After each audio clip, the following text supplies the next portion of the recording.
우리가 이제 지난주일까지 여호수아를 우리가 참 매 주일마다 설교를 했는데, 여호수아가 이제 끝이 나고 오늘부터 이제 마가복음을 설교를 하려고 합니다. 마가복음의 저자는 그 마가입니다. 마가. 근데 마가인데 보통은 마가 요한이라고 불러요. 마가 요한. 그래서 이제 이 저자에 대해서 좀 살펴보려고 합니다. 저자 마가는 어떤 사람인가? 이 마가 요한은 예루살렘에서 상당한 부를 가진 그 어머니의 아들입니다. 상당한 부를 가진 그 어머니가 마리아인데, 마리아의 아들이에요. 여러분들 초대교회 120명이 다락방에 모여서 기도했잖아요. 기도하다가 성령님이 임했습니다. 그래서 오순절 마가의 다락방이라고 하잖아요. 마가의 다락방. 근데 그 마가의 다락방인데, 그 다락방이 누구의 소유냐? 바로 이 마리아, 마가 요한의 어머니 마리아의 소유.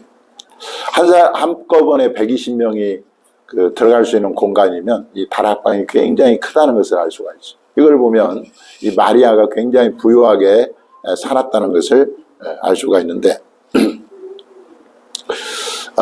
이 성령 강림 이후에 이 마가 요한의 어머니 집 다락방은 자연스럽게 뭐가 됐을까요? 교회가 돼서 교회. 베드로가 이 복음을 전하다가 옥에 갇히게 되었습니다. 당시 헤롯 왕은 그 야고보 사도를 목베어 죽인 그런 상황이었어요. 그래서 이 기독교를 적대했던 그 유대인들이 이 야고보를 죽이는 것을 굉장히 기뻐하니까 이 헤롯이 베드로마저 죽이려고 했습니다. 그래서 어떻게 했을까요? 교회는 이 베드로를 위해서 기도했다, 그렇게 나옵니다.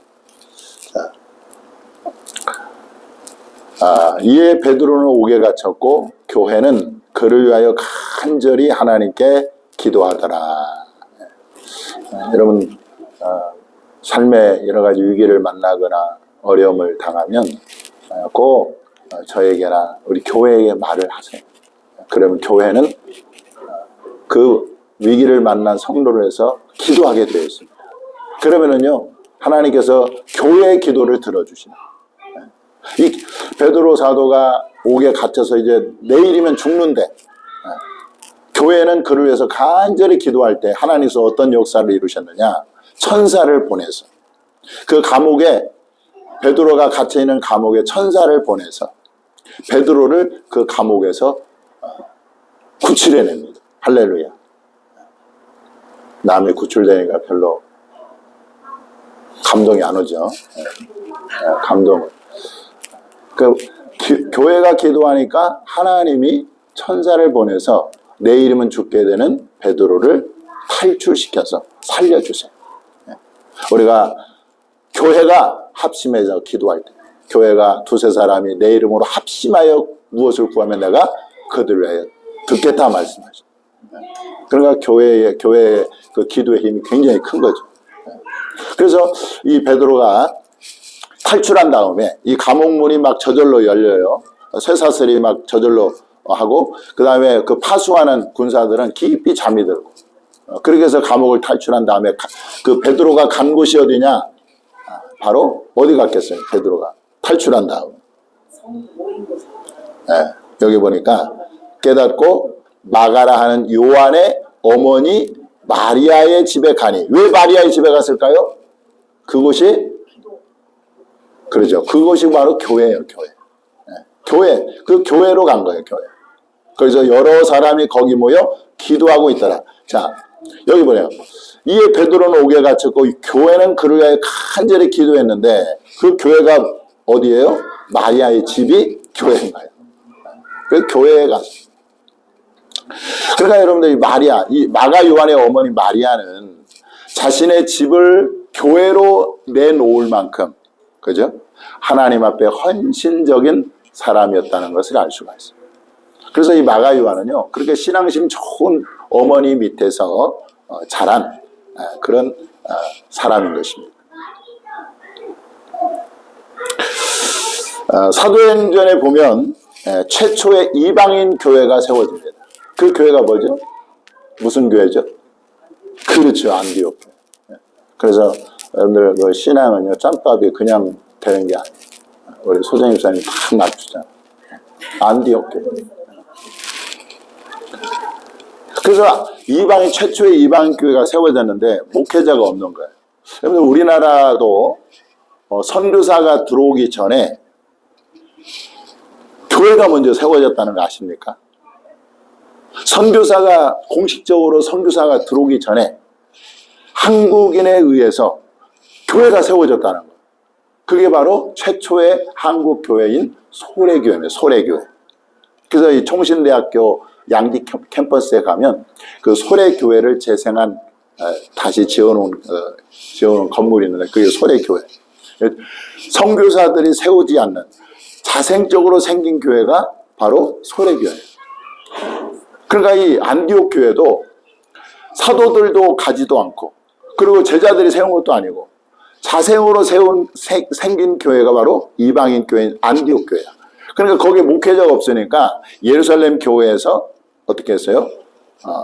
그 목회자를 파송을 합니다. 그 파송한 사람이 누구냐면 바나바예요, 바나바. 근데 바나바는 누구냐? 바로 이 마가 요한의 친삼촌이에요, 친삼촌. 무슨 말 알겠어요?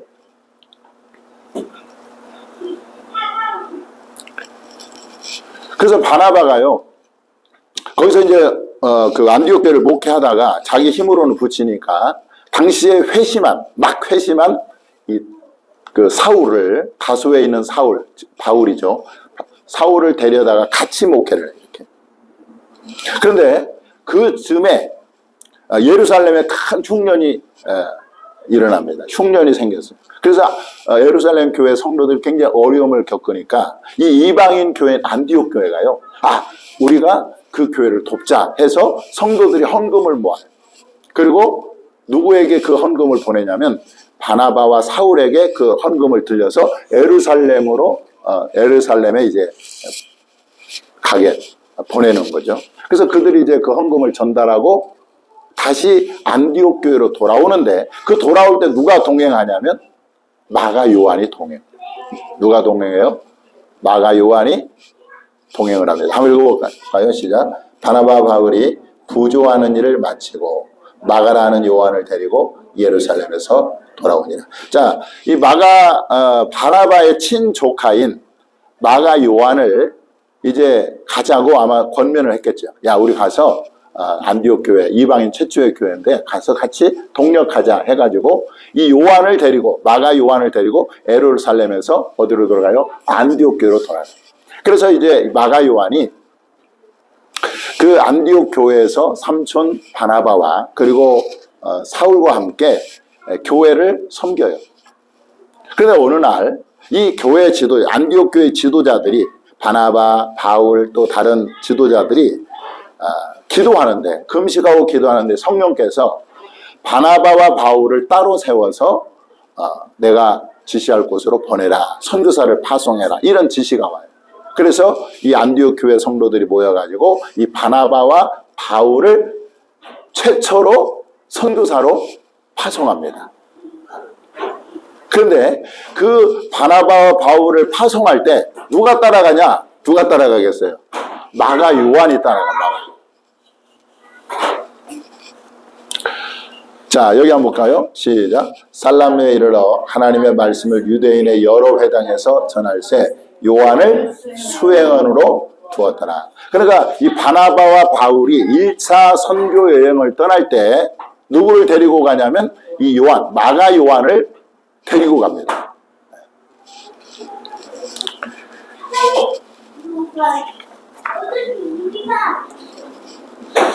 자, 그런데요, 보세요. 마가 요한을 데리고 1차 전도여행을 떠났는데 어디에 이르냐면 일행이 버가라는 곳에 버가라는 곳에 이르는데 제가 이제 2018년도에 그 터키 성지순례를 갔다 왔습니다. 그래서 이 버가라는 지역도 가봤는데 그 지역이 아주 지형이 너무 험악해. 그래서 길도 막 험하고 그러다 보니까 어떻게 합니까? 이 마가 요한이 선교를 중단하고 예루살렘으로 돌아가 버려요. 아유 나는 못하겠다고. 집에서 이제 부유하게 힘들지 않고 힘든 일을 하지 않고 부유하게 자란 마가 요한이 그 선교 현장의 그 척박한 환경을 견디지 못해서 어떻게 해요? 예루살렘으로 그냥 돌아가 버린 거예요. 자, 한번 읽어보겠습니다. 자, 바울과 및 동행하는 사람들이 바보에서 배 타고 밤빌리에 있는 버가에 이르니 요한은 그들에게서 떠나 예루살렘으로 돌아가고. 이때까지만 해도 이 마가 요한의 신앙이 어떻게 해요? 어땠을 것 같아요? 굉장히 나약한, 그야말로 연약한 그런 신앙의 소유자라는 것을 알 수가 있죠. 그죠? 자, 1차 선교여행을 마친 이 바나바와 바울이 이제 2차 선교여행을 떠나게 됩니다. 네? 잘 따라오세요, 설교를 지금. 2차 선교를 떠나게 되는데 그때 이 바나바가 마가 요한을 데리고 가자고 합니다. 네. 마가 요한을 좀 같이 우리 또 동행하자. 그랬더니 누가 반대했을까요?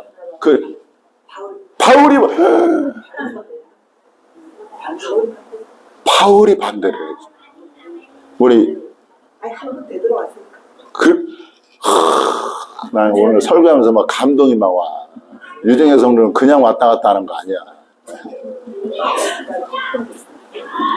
이제 설교를 좀 잘 따라오고 계시는 거죠. 바나바는 자기 친조카잖아요. 그래서 2차 선교여행 또 데리고 가자고 하는데 바울이 극구 반대를 하는 거예요. 우리 1차 전도여행 때 같이 일하러 가지 않고 우리를 떠난 그 사람은, 그 마가는 우리는 적합하지 않다. 그래서 나는 반대다. 그러니까 또 바나바는 아니다. 데리고 가자. 나는 반대다. 그래갖고 둘이 막 엄청나게 싸워버렸네 또. 세상에 그런 일이 있습니까 여러분? 마가 요한을 데리고 가는 문제 때문에 이 바나바와 바울이 서로 막 싸움하고 결국은 둘이 헤어져 버려요. 야, 성경에 별 얘기가 다 있습니다. 자, 그게 한번 읽어볼게요. 자, 읽어보겠습니다. 시작.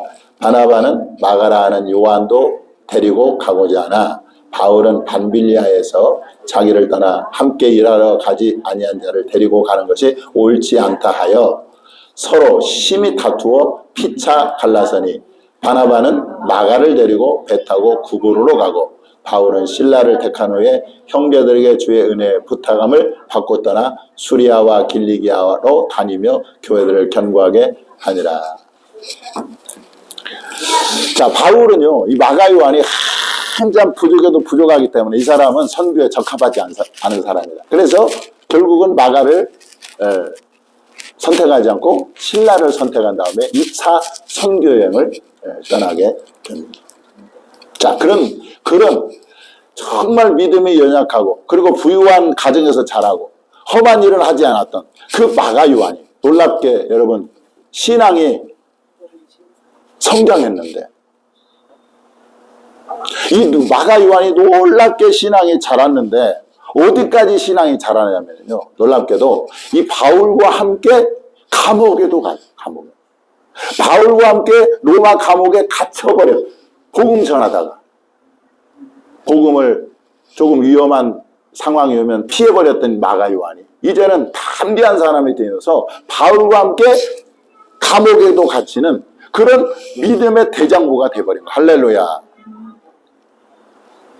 자, 한번 읽어보겠습니다. 바울이 골로새 교회에 쓴 편지에서 이렇게 쓰고 이렇게 말합니다. 나와 함께 갇히는 어디에 갇혔어요? 감옥에 갇힌 거예요. 아리스타와 또 누구? 바나바의 생질 마가와. 여기 보세요. 바나바의 생질이 바로 조카예요. 친조카. 마가와. 그리고 이 마가에 대하여 너희가 명을 받았음에 그가 이르거든 영접하라. 그전에는 이 사람은 적격자고 이 사람은 아직 그릇이 안 되고 이렇게 배척했던 마가 요한을요, 이제는 영접해라.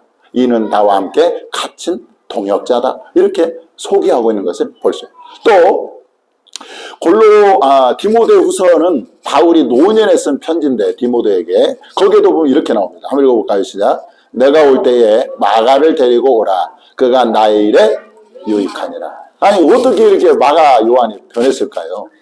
그렇게 나약한 사람, 그렇게 위험을 회피한 사람이 이렇게 믿음이 자라고 성장한 사람이 되었다는 거예요.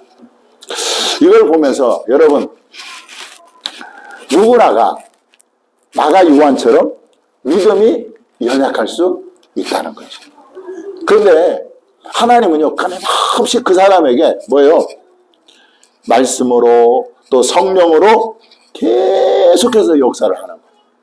사람을 붙이기도 하고, 또 말씀을 보내시기도 하고, 또 성령으로 감화시키기도 하고 해서 그 사람을 그야말로 위대한 믿음의 사람으로 바꿔 가시는 거예요. 그것이 하나님. 그게 하나님. 마가 요한이요, 위대한 믿음의 사람이 되었다는 걸 또 무엇으로 알 수 있느냐? 바로 그가 마가복음을 집필한 것입니다. 마가복음을 집필. 사복음서가 뭐죠? 마태, 마가, 누가, 요한복음이잖아요. 이걸 사복음서라고 그러잖아요. 그런데 이 사복음서가 최초의 복음서가 바로 마가복음. 누구도 성경을 쓰기를 쓰지 않았던 최초의 복음서가 바로 마가복음. 여러분, 이 마가복음의 변화가 좀 느껴지시죠? 그죠? 우리는 흔히 아브라함은 대단한 믿음의 사람으로 이렇게 생각을 합니다만은 아브라함이 처음부터 믿음의 사람이 된 것이 아니라는. 그가 하나님의 부르심을 받았을 때 순종해서 가나안 땅으로 왔는데 가나안 땅이 흉년이 되니까 어디로 피신하냐면 애국으로 피신합니다. 애국으로 피신할 때 자기 목숨이 간당간당하니까 위태하니까 자기를 뭘로 속여요? 자기 아내를 누이라고 속여요. 왜? 자기 목숨을 사라가 너무 예뻤던 모양이에요. 그래서 애굽 사람들이 자기 아내를 뺏어갈까 봐 누이라고, 아내를 누이라고 속여요. 자기 목숨 부지하기 위해서. 그렇게 나약한 사람이 아브라함. 또 하나님께서 약속하신 아들 이삭이 늦어지니까 어떻게 합니까? 인간적인 방법을 사용하잖아요. 그래서 애굽 여인 하갈을 데려다가 누구를 낳아요? 이스마엘을 낳아요. 이스마엘. 그렇게 아브라함조차도 이 믿음이 처음부터 그렇게 큰 믿음이 아니었어요. 하나님께서 끊임없이 그에게 말씀하시고 성령으로 감화시키시고 가르치시고 해서 나중에 어떤 믿음으로 자랍니까? 네 독재 아들 이삭, 100세에 낳은 이삭 아들을 제물로 바쳐라 할 때 이 아브라함이요, 조금도 망설임이 없이 바로 이삭을 제물로 바쳐요. 그만큼 믿음이 자란 거예요. 그래서 결국 그 의심 많고 자기 목숨 하나 살기 위해서 거짓말했던 이 아브라함이요, 믿음의 큰 대가가 됩니다. 그래서 믿음의 조상이 되잖아요. 할렐루야. 수제자 베드로는 또 어떻습니까? 이 수제자 베드로는요, 참 예수님의 사랑을 많이 받았어요. 그런데 결정적인 순간에 예수님을 배반하죠. 예수님께서 막 그냥 오병절 기적을 행해서 막 사람들을 먹이고 기적을 행하고 막, 그러니까 사람들이 구름대처럼 몰려들을 때는 내가 예수님의 수제자라고 막 뻐기고 의시되고 그러던 사람이 예수님이 막상 수갑을 차고 결박되어서 신문을 받게 됐을 때에 베드로가요, 어떻게 합니까? 예수님을 부인하지 않습니까? 세 번 부인하는 중에 한 번은 예수님을 저주까지 해요. 저주까지. 그러나 믿음이 좋은 것 같은데 결정적인 순간에 팍 꼬꾸라져 버려요. 실패한 거. 자, 그런 베드로를 또 어떻게 합니까? 하나님께서 또 예수님이 찾아가셔서 네가 나를 이 사람보다 더 사랑하느냐? 주님, 내가 주님을 더 사랑하는 줄 주께서 아시나이다.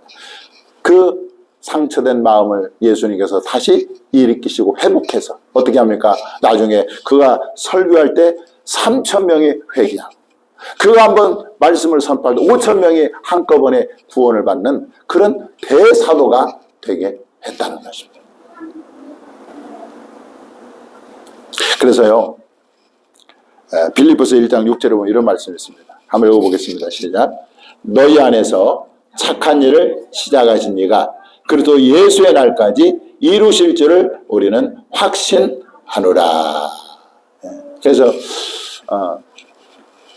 우리 교회 성도들이 그렇게 많지는 않습니다만은 참 믿음이 연약한 성도들이 있잖아요, 그죠?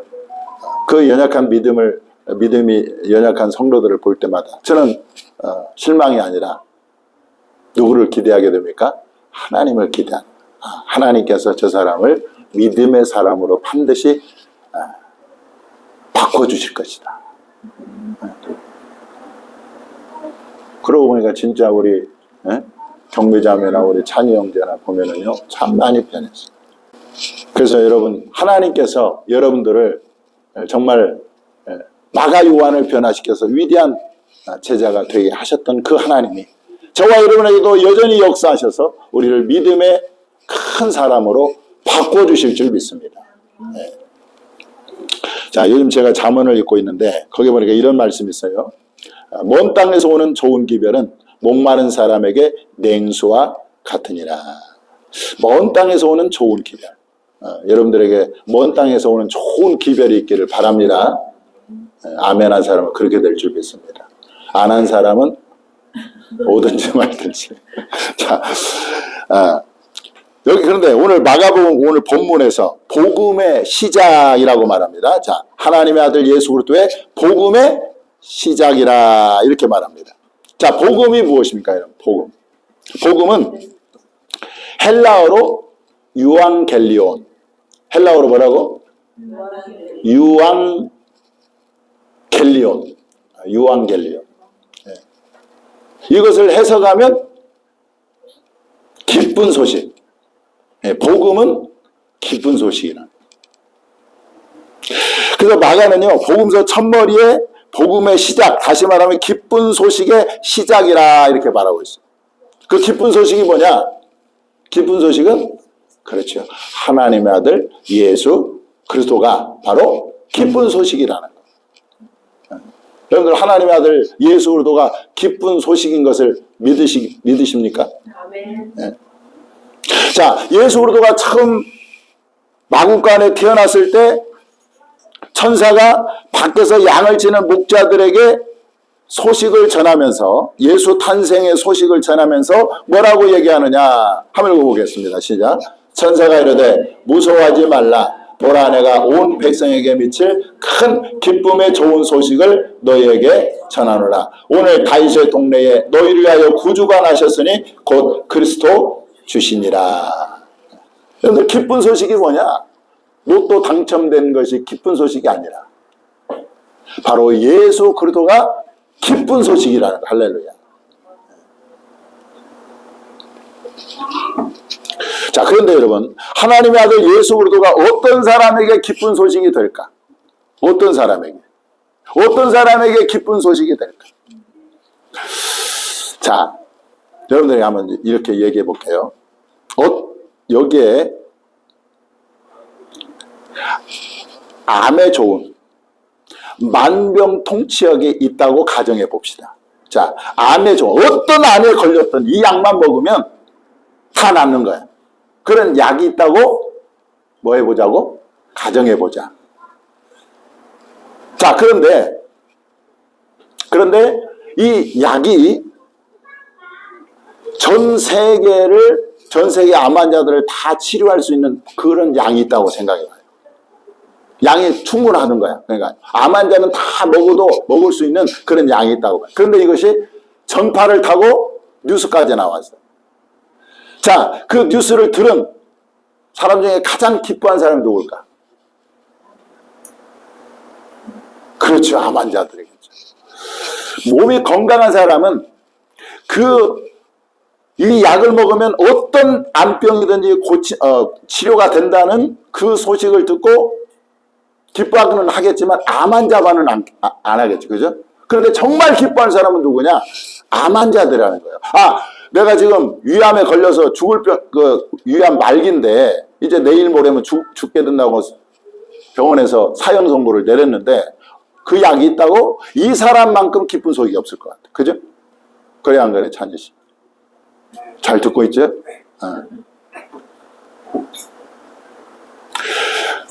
마찬가지로 여러분, 하나님의 아들 예수 그리스도가 기쁜 소식이 된 사람은 어떤 사람이냐면 바로 죄인들이 하나님의 아들 예수 그리스도가 기쁜 소식, 복음, 기쁜 소식이 된다는 거예요. 죄인들이 자신이 철저하게 죄인임을 깨닫게 된 사람들에게는 하나님의 아들 예수 그리스도가 기쁜 소식으로 들려진다는 것입니다. 왜 그럴까? 여러분, 예수님은요 이 땅에 우리에게 오신 이유가 왜 오셨느냐? 마가복음 7장 27절에 이렇게 나옵니다. 한번 읽어볼까요? 시작. 예수께서 들으시고 그들에게 이르시되 건강한 자에게는 의사가 쓸데없고 병든 자에게나 쓸데가 있느니라. 나는 의인을 부르러 온 것이 아니요 죄인을 부르러 왔노라 하시니라. 예수님은 이 땅에서 의인을 부르러 온 것이 아니에요. 자신이 죄인임을 깨닫고 애통해야 하고 눈물을 흘리는 그 죄인을 부르러 오셨기 때문에 이 죄인들에게는 예수님이 기쁜 소식일 수밖에 없다는 것입니다. 자, 마태복음 1장 21절에 말씀합니다. 아들을 낳으리니 이름을 예수라 하라. 이는 그가 자기 백성을 그들의 뭐에서? 죄에서 구원할 자이심이라 하니라 말씀합니다. 그런데 여러분 보세요. 죄인들에게는 하나님의 아들 예수 그리스도가 기쁜 소식인데 복음인데, 그러나 대부분의 많은 사람들이 하나님의 아들 예수 그리스도가 기쁜 소식이 되지 못하고 있어요. 그렇기 때문에 예수님을 무시하고 또 귀하게 여기지 않고 하찮게 여겨요. 근데 그것은 예나 지금이나 다를 바 없다. 예수님 당시에 예수님을 대하는 당시 사람들의 태도가 어땠느냐? 이사야 53장 3절 한번 읽어보겠습니다. 시작. 그는 멸시를 받아 사람들에게 버림받았으며 간고를 많이 겪었으며 질고를 아는 자라. 마치 사람들이 그에게서 얼굴을 가리는 것 같이 멸시를 당하였고 우리도 그를 귀히 여기지 아니하였도다. 예수님 당시나 구약시대 사람들이나 이것은 예수님을 이사야 선지자가 600년 전에 살았던 이사야 선지자가 예수님 당시의 사람들을 미리 보고 예언을 했는데 바로 사람들은 예수님을 멸시하고 버리고 귀히 여기지 않았다는. 근데 오늘날도 마찬가지죠. 여러분들 교회를 무시하는 것은요 예수님을 무시하는 거예요. 왜냐하면 이 교회가 주님의 몸이기 때문에. 또 이렇게 나옵니다. 이 예수는 너희 건축자들의 버린 돌로서. 건축자들이 쓸모없다고 버린 돌. 예수님은 건축자들이 쓸모없다고 버린 돌, 버렸다는 거예요. 버린 돌이다. 이렇게 대부분의 많은 사람들이 예수 그리스도가 기쁜 소식이 아니라 그냥 하찮게 여기는 하찮은 소식으로 이렇게 예수님을 취급을 했다는 것입니다. 왜 그럴까? 왜 사람들에게는 예수님이 기쁜 소식이 안 될까? 왜 그럴까요? 왜 사람들에게 예수님이 기쁜 소식이 안 될까? 그것은 자신이 죄인임을 깨닫지 못하기 때문에 그래요. 자신이 죄로 인해서 하나님의 진노 아래에 있다는 것을 모르기 때문에 자신이 하나님의 심판의 대상이요 분노의 대상임을 모르기 때문에 자신이 지금 영원한 멸망에 처하게 됐다는 것을 모르기 때문에 하나님의 아들 예수 그리스도가 기쁜 소식이 되지 못하는 것입니다. 그런데 그도 그럴 것이 여러분 자신이 멸망받을 죄인이라는 것을 깨닫는 것은 스스로 알 수 있는 것이 아니라는 거예요. 그래서 사람들은요, 감각 없는 자가 되어 자신을 방탕에 방임하며 모든 더러운 것을 욕심으로 행하되, 예배소서에 그렇게 나옵니다. 감각이 없어졌어요. 죄와 허물로 죽어있기 때문에 자신이 죄인인 것을 깨닫지 못하는. 그래서 이 세상에서 먹고 마시고 즐기고 그렇게 살다가 막상 죽게 되잖아요. 그러면 지옥에 가서 그때서야 자신이 죄인임을 깨닫고, 내가 왜 이 지옥에 와 있는 것을 그때서야 알게 되는데, 여러분 그때는 이미 때가 늦은 거죠. 왜 사람들에게 예수 그리스도가 기쁜 소식이 안 될까? 그것은 자신이 죄인임을 깨닫지 못하는, 그 죄인을 깨닫지 못하는 것은 스스로 깨달을 수가 없다는 것. 뭐가 임해야 될까요? 하나님의 은혜가 임할 때 비로소 자신이 죄인을 깨닫는 것. 하나님의 빛이 우리의 영혼에 비춰질 때 비로소 자신이 죄인인 것을 알게 되는 것입니다. 성령이 죄인의 영혼에 역사해야 비로소 자신이 얼마나 큰 죄인인지를 알게 되는 거죠. 여러분, 구원은요, 죄의 각성으로부터 시작되는 거예요. 죄의 각성으로부터 시작되는 거예요. 그래서 자신이 얼마나 큰 죄인이고 내 죄로 인해서 내가 하나님의 진노 아래 있고 심판 아래 있어서 영원히 멸망받을 수밖에 없는 죄인이구나. 이 사람에게 예수 그리스도는, 하나님의 아들 예수 그리스도는 기쁜 소식이 될 수밖에 없는 거죠. 그래서 여러분, 저나 여러분에게 정말 하나님의 은혜가 임하고 성령의 역사가 여러분들의 영혼 속에 임해서 정말 자신이 죄인임을 깨닫게 되기를 바랍니다. 이게 은혜예요. 죄의 각성이 먼저 있어야 돼요. 그래야 예수가 기쁜 소식이 될 수 있는 거죠. 17세기 영국의 청교도 존 플라벨은 이런 말을 했습니다. 잘 들어보세요. 죄에 대한 각성으로 고통당하지 않는 사람은 그리스도께 나아가지 않습니다. 이것이 복음의 질서입니다.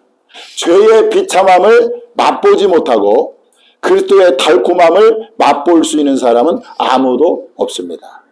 그렇게 말했어요. 그렇게 계속해서 말합니다. 여러분은 자신의 본성과 죄에 대해 하나님 앞에서 무릎을 꿇고 애통한 적이 있습니까? 죄로 인해 마음이 상한 적이 있습니까?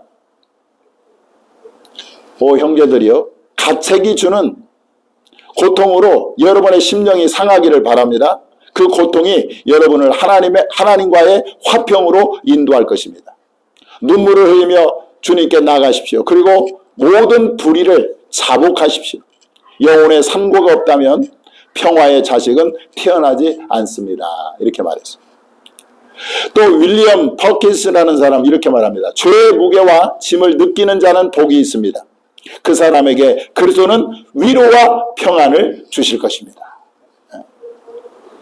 그래서 하나님의 아들 예수 그리스도가 복음의 시작, 기쁜 소식의 시작이라고 마가복음은 시작하고 있는데